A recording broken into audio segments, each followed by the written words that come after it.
I say? And I was like, don't buy a studio for $200,000 for no reason. Don't do what For I no do. reason. There's reasons. There's a reason. I'm an idiot is probably top of the reason list. But we needed space. We needed to grow. Mm. Little financial motivation never hurt anybody. Yeah. Jesus. What are we doing? It's a step in the right direction. I hope so, man. The construction is going to kill me. Mm-hmm. Yeah. Probably literally from the fiberglass. Yeah, inhaling the fiberglass. Yeah. Did you get it on your hands? Or you wearing gloves? I was wearing gloves. I was wearing a respirator. I had glasses on. Yeah, why but... you did it? You chose to do it without me. I don't understand. Okay. I didn't want to have this conversation live on the show, but I get in the way? Is that what it is? No, none at all. I was looking out for your safety. Oh, thank you. Okay.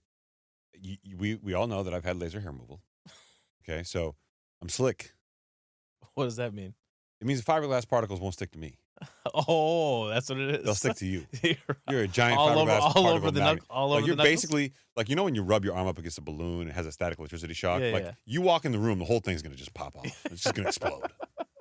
All this fuzziness in the room rolling around. Right. It's just gonna create a static charge. Whammy. Right. So back to this whole conversation. You're just gonna leave that alone. I'm leaving it alone Okay. because I'm Mr. Fuzzy Knuckles. It's okay. I'm okay with it. I've come to terms. I'm leaning into it, if you will. If we ever got lost someplace in the woods and you rubbed your knuckles together to start a fire, I would totally appreciate that. I would just leave you a trail of hair just so you could find me. It ain't that thick, Wolverine. Oh, come on, okay. For people out there that want to get started and they don't know where to start and it scares them and it's intimidating, like what would you say to them? Man, this is gonna sound because they want to. Here's the problem: a lot of people, and I'm guilty of this more ways than one. I will let perfection get in the way of good.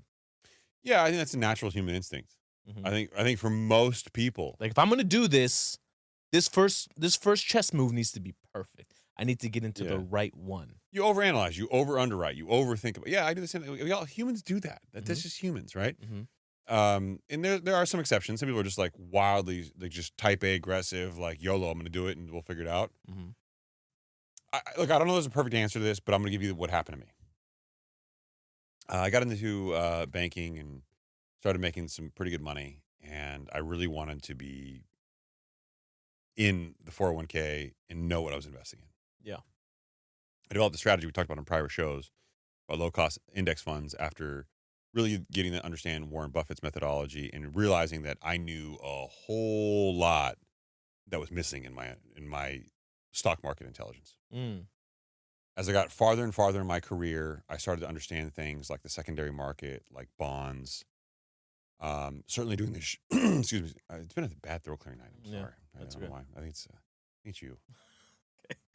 We went to the new studio space and it just popped off. As we got into the secondary market, as I started to understand things, I got farther into my job, more tenured. I started to understand things in a way that it kind of coalesced. It all came together. There's still a lot missing. Like my accounting understanding is not where I would like it to be. Mm-hmm. Right? There's gaps in some of the things that even today. But that's got to be one of those things, right? Where like once you start to dive in, you realize like. I remember like being in my 20s, you think you know everything. And then as time, bell curve. Yeah, the bell. And as time goes on and you learn more, you learn how little you actually do know. And it's 100% accurate. Mm-hmm. So I say all the things I don't know and how recent I've learned some of them as a way to say, like, I didn't wait to know everything. When I started buying my first property, I said to myself, man, sorry, I've got some extra cash. I can't afford to buy a home in Southern California. Let me see how much homes are in the Midwest. And I spent weeks looking around. Damn. It's a hairball. What'd you do, bro? You getting choked up over there talking about I'm getting emotional, bro. What's going on over here? I spent weeks looking around the Midwest, and I realized the property there was much, much more attainable. Mm-hmm. So I was trying to be cautious, but then I was like, you know what? If I don't buy a property now, when am I going to buy a property? So I went down this path of going, okay, well, how much do I have now? How much longer would I have to save before I could buy a property? And would I live in it? Would I rent it out?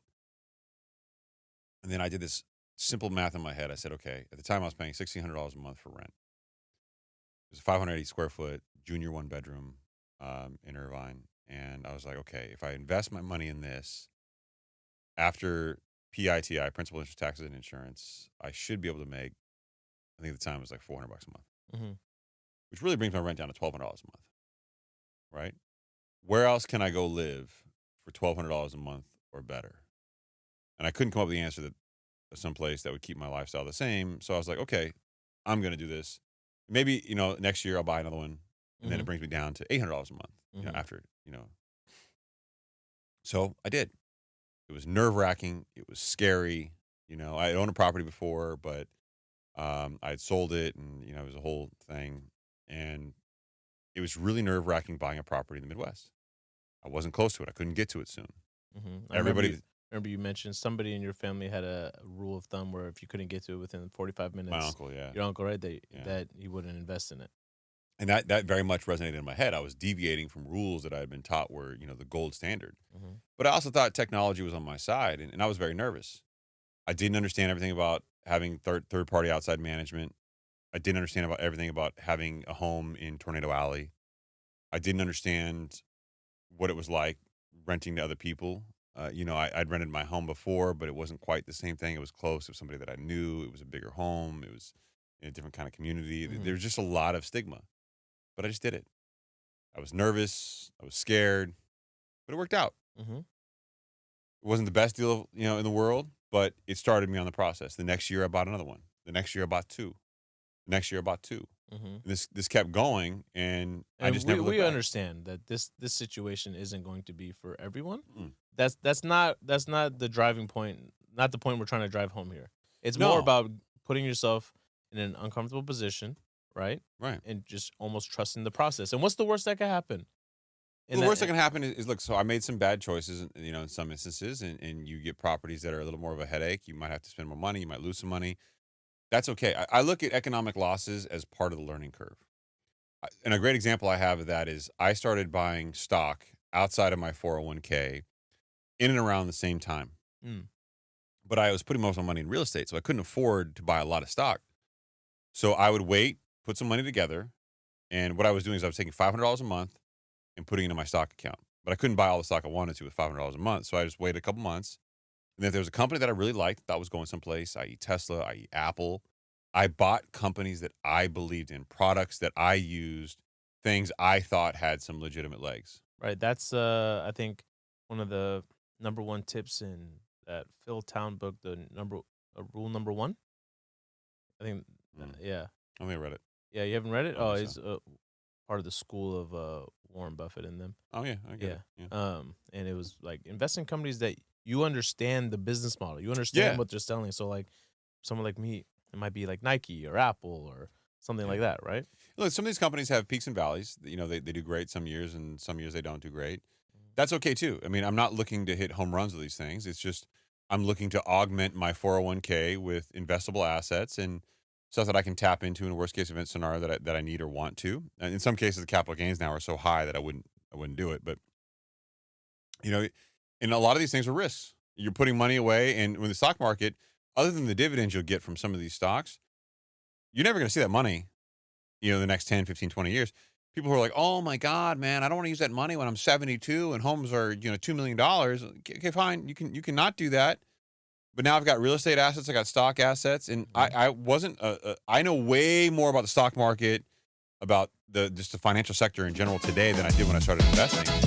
But I stand by those decisions that I made then.